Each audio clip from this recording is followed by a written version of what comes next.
Hi everyone, and welcome to our webinar. I'm going to specifically focus on the topic of leadership communication in a crisis. Now, the reality is that the Chinese word, the Mandarin word for crisis is weiji, and it's made up of two characters, one standing for danger, the other standing for opportunity. And I think for leaders dealing with a major crisis situation, which of these characters will take prominence depends upon the effectiveness of the crisis leadership, the effectiveness of the crisis management, and the effectiveness of the crisis communication. And we are living in a period that is unprecedented. The global COVID-19 pandemic is a crisis at speed, at scale, and at scope unlike anything we've ever seen. It is a health crisis, a social crisis, and an economic crisis. And in all of that, effective communication needs to come to the fore so as that leaders can engage with their stakeholders to survive during the crisis, to stabilise, and then post-crisis to surge in whatever change and transformations are going to take place. So I'm going to talk about a couple of different things in the webinar in the formal part, and then happy to take any of your questions after that on anything that's relevant to anyone in our community. So crisis messaging is where it starts, and messages are at the heart of communication. We share and exchange messages, and in this world of crisis communication, it is a world largely of virtual messaging as well. Now, I've just posted an article about this particular item on INSEAD's knowledge side. And the first point I make in that article is that every message matters in a crisis. No matter what the format is, whether or not you're doing a video cast, sending emails, doing social media externally, doing social media or messaging internally, using WebEx, Zoom, FaceTime, Skype, or anything else, every time a leader is engaging with somebody, with interaction, every message matters. And there are some key checklists that will make crisis messaging more effective in every situation and in every message.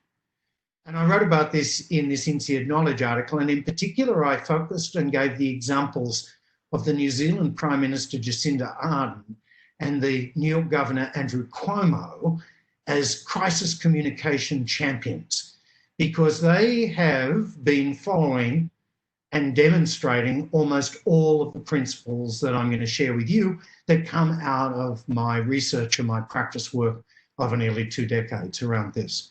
And I'll use some examples from them later on in video that you can see to draw this out. But I've also mentioned in that article a number of business leaders who are also putting this into practice. So it starts, checklist 1 is the so-called golden rules of crisis messaging. And there are 3 of these. Acknowledge the problem, express empathy, and explain the actions. Every crisis message that is important to a leader must tick these 3 criteria. They are the absolute golden rules. And it starts with acknowledge the problem or issue. What is the situation being faced? What is the update on the situation or the issue? Why is it such a problem? Acknowledge that the issue exists.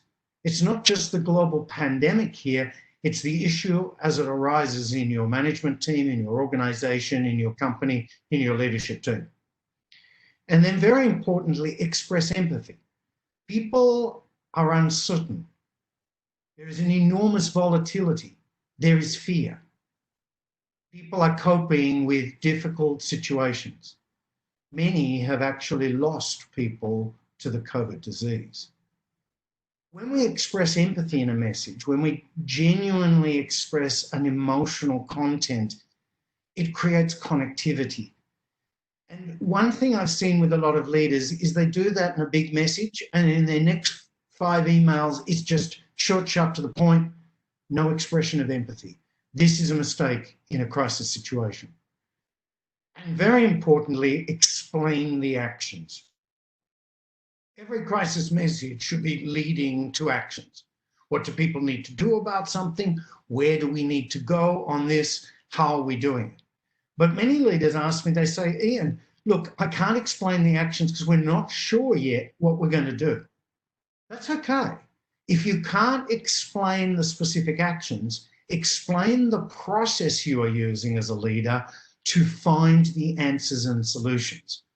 When you take any of your major crisis messaging, test it against these 3 golden rules. Acknowledge the problem, express empathy, and explain the actions. Second checklist, over-communicate credibly. Over-communication is a virtue in a crisis situation. When you do not communicate sufficiently, the vacuum of silence will get filled, and it usually gets filled with rumours, innuendo, and unsubstantiated material. So over-communicate credibly. And there are 3 keys here as well. Remain clear. Short, sharp, to the point, and frequent communication is much better than overwhelming people with too long a piece of communication infrequently. People lose attention and they don't feel a sense of momentum of the connectivity of the communication. Second principle here, remain credible. Do not use thought bubbles. Thought bubbles are ideas that come in the moment that have not been pre-prepared. And if you're a leader talking to your employees and you're just shooting the breeze, that can be taken and misinterpreted very negatively. Equally, stick with the facts. Using facts, statistics, and information helps people perceive that the leader and the leadership team are on top of the situation. They're remaining credible. Now, that doesn't mean you can't change your mind. Evidence might suggest a pivot point in what you've been doing, but you have to explain why the situation has changed. And that leads to the third dimension here, remaining consistent. In the communication, in the messaging, helps people feel that the communication engagement is not just a one-off. It's part of an ongoing dialogue. And this includes the listening and feedback that we'll all be doing as leaders at the moment with our teams through our virtual connectivity. Once again, you can change your mind or suggest we need to make an alteration to this pathway. And in the last 8 weeks in businesses all over the world, that's been happening because new information has emerged, new government regulations have emerged, changes have taken place. But we have to explain what those are and why we need to make the change. So consistency does not mean saying we are stuck with one position forever. Third key checklist is make the communication messages meaningful. When something is meaningful, when it's relevant and resonant to people, they are more likely to react positively and take action from it. And this is most important to make the communication stakeholder-centric, meaning and purpose in the context of the situation of the different stakeholders that each of us are communicating with. Crucial stakeholders like customers, our employees, whose health, safety and welfare and well-being has been top of mind for all good leaders in this crisis. But there are other significant stakeholders that may be relevant to your organisation: regulators, investors, partners, people in the supply chain.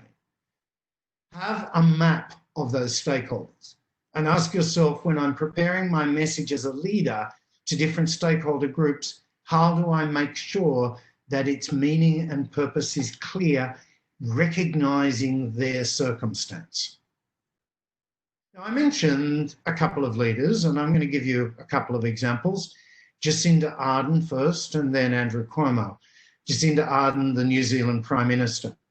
I'm using publicly available video, and I'm using governmental leaders for privacy reasons, because these people put their material out into the public domain. Most leaders doing their WebEx calls with their employees are not posting publicly. But they give us a good example of these in terms of messaging. So let me show you two simultaneous clips of Jacinda Ardern, firstly in her more formal statesperson-like role as New Zealand Prime Minister, announcing the dramatic extension of lockdown to its highest level, followed by her own personal Facebook streaming post just to check in with people. We currently have 102 cases, but so did Italy once. Now the virus has overwhelmed their health system and hundreds of people are dying every day. The situation here is moving at pace, and so must we. We have always said we would act early, decisively, and go hard, and we will. Evening, everyone. That I would jump online quickly and just check in with everyone, really, as we all prepare to hunker down for a few weeks. Excuse the casual attire. Can be a messy business putting toddlers to bed, so I'm not in my work clothes. So interestingly, she is showing a repertoire ability to be able to change her tonality and approach, more formal, less formal, depending upon the circumstance. But if you watch either of those messages, you will find that she acknowledges the problem, expresses empathy, and explains the actions every time. A totally different type of leader and a totally different cultural context is the governor of the state of New York, Andrew Cuomo. Cuomo is a very different kind of communicator, but his daily media briefings, which are widely publicised through almost every channel that you can imagine, have been part and parcel of effective leadership communication management in this crisis. Now, his style is totally different to Jacinda's, but as you'll see, he emphasises the credibility. You'll hear him in the clip I'm about to show you talking about the numbers, the facts, bringing people up to date in an easy to understand, both spoken and visualised way, but then also expressing an empathetic position related to the people who live and work in his state. Number of people tested, 18,000. Positive cases are up 8,000, total of 122,000 cases. Number of patients discharged, total discharged up is 12,000, 1,700 discharged in one day. Number of deaths is up, that's the bad news. It's 44,159, and we pray for each and every one of them and their families, and that is up, and that is the worst news. Liberate, as my daughters would say, they're seeking liberation. We liberate people who can go back to work because we know that they're not in a vulnerable category and they're negative. And I think that is, it's under development now, the rapid testing, and we're part of it. But that is going to be the answer, I believe. And we get through it because we are New York State tough. Thank you. So a different style, more measured, bringing in data, very much so every day, appealing to the cultural ethos of the significant stakeholders that are relevant to him and his leadership situation. He also, in every one of these press conferences, acknowledges the problem, explains a lot around why certain things are being done, expresses empathy, and explains the actions and gives regular updates. It's clear, it's precise. And he also supports this with stay home, stop the spread, save lives.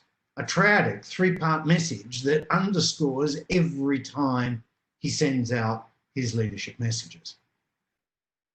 Another dimension that I've been researching on again in this period and built on a number of years of research is around the idea of virtual leadership presence. Because there's a reality, we are almost exclusively socially distant. We are socially distant, but we are virtually connected. And here, leadership presence is largely from our laptops and devices. It is a different context and situation than live performance on stage, discussion interpersonally around a table or across one another in chairs.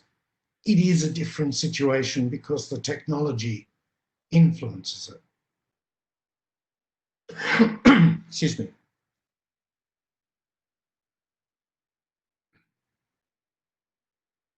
So virtual leadership presence involves understanding some specific techniques that affect how we are perceived and how we perceive others through these devices.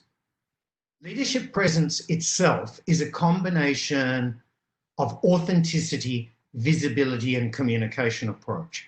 It's the total combination of character, of leadership approach, of leadership actions and behaviours, and of the way in which we interact, including our listening and engagement. But in specific terms, the communication techniques that influence here change the dimension of who we are. I described it in this article this way. It is the leader seen as a screenshot, not a stage performer, nor a personal conversationalist. That is a different circumstance. And there are 5 elements that I can suggest you think about that will dramatically improve the leadership presence as it is communicated through these devices. Principle 1, control body language, increases perceptions of competence, involvement, and hope. What does that mean? First of all, it means being open in your body language rather than being closed like I am doing here. It means keeping control of the body so that it's not swaying all over the place, in and out of the camera angle and making everybody seasick. It's about a sense that the communication wants to engage by using a lot of inclusive gesturing rather than gesturing that pushes people away into the screen. Controlling our body language gives a sense of focus to the presence. That is then supported by engaging our eyes and face, because this elevates perceptions of trust, relationship, and commitment through the virtual leadership presence. And in particular, the eyes. We need to spend a significant proportion of our time doing as I'm doing here, looking at the pinhole camera. Occasionally, we'll look at the screen to see people, but mostly attend to the camera, especially if you're talking. Because if your eyes are downwards all the time and ignore the pinhole camera, perceptions of disconnection create. You see, the camera is not embedded in the screen. And so therefore, it's at an angle as it's perceived to those who are receiving the visual communication and vice versa. Equally, if you use open and controlled body language, your facial expression is going to move naturally rather than freezing up and tensing it like I'm doing now, which also tenses the voice. And that brings me to the third point. Emphasize your vocal quality, which expands perceptions of clarity, comprehension, and purpose in the communication. And that involves how fast we speak.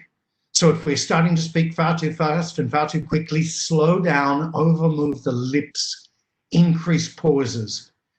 Because one of the things that the devices do that restricts so much is that the pinhole cameras exaggerate the movement. And the digital sounds through the microphones of the device compress the sound and remove some of its resonance. So if we speak too quickly, if we don't move and articulate our lips, if we don't project our sound forward, the sound becomes mumbled and unclear and you can't understand what it's saying. This is especially important when there's no visual image and sound is the only thing that's expressive. The fourth area here is to create digital spatial awareness, which enhances perceptions of trustworthiness, inclusion, and meaningfulness. Spatial awareness in the real live world, a leader, when they go, say, on stage, can either own the space, share the space, give the space, or be consumed by the space. Well, we also have spatial awareness as it's defined by the pinhole cameras.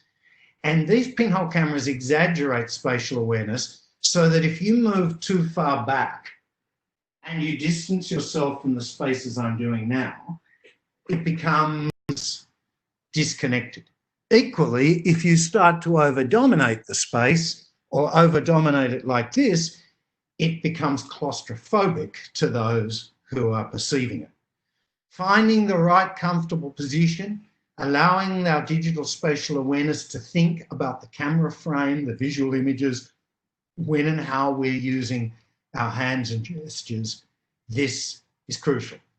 And all four of these contribute to a fine one, which is the fifth, align virtual presence with message.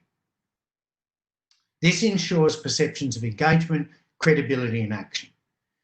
When what we say and our body language matches it, it's much more credible.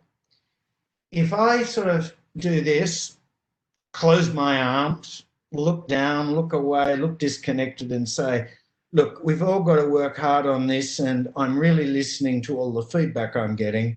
I'm sorry, the virtual presence and the message are not in alignment. And this is very important.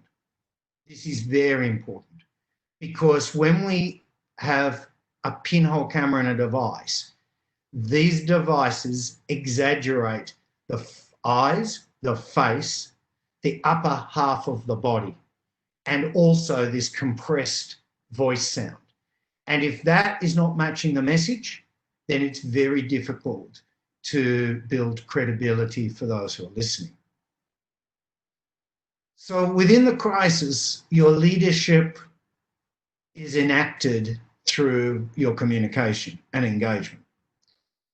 I'm assuming that every leader who is listening or watching to this has taken care of the safety and well-being of their employees. They've taken care of securing their cash and liquidity, that they've got a crisis management plan and team that is looking at resources, operations, supply chain, customer service, that you're engaging with your critical stakeholders like customers. But through all of this, it is the communication that influences how people react. I'll repeat again. The crisis messaging needs to meet the golden rules. Acknowledge the problem, express empathy, explain the actions. Over-communicate credibly, be clear, be credible, be consistent, and make the communication meaningful for the circumstances of the interaction that you're trying to engage within. And then build out your virtual leadership presence in such a way.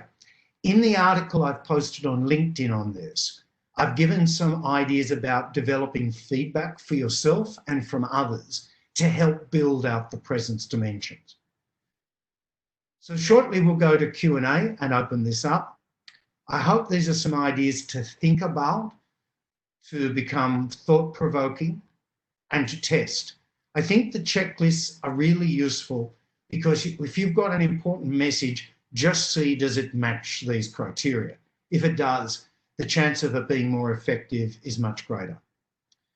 By the way, shortly, INSEAD will have a new online course, Leadership in a Crisis, Secure Your Future, that I've worked on with Professors Paddy, Sameer and Pushan. And this is likely to be relevant to leaders and managers who may be in your organisation or other organisations. And we'll touch upon a number of the themes I've talked about today, but that is something that is part of INSEAD's continuing growing platform of online and virtual engagement with people. So Thanks for joining the webinar. I'm going to, in a moment, stop sharing my screen and then be able to take questions and answers.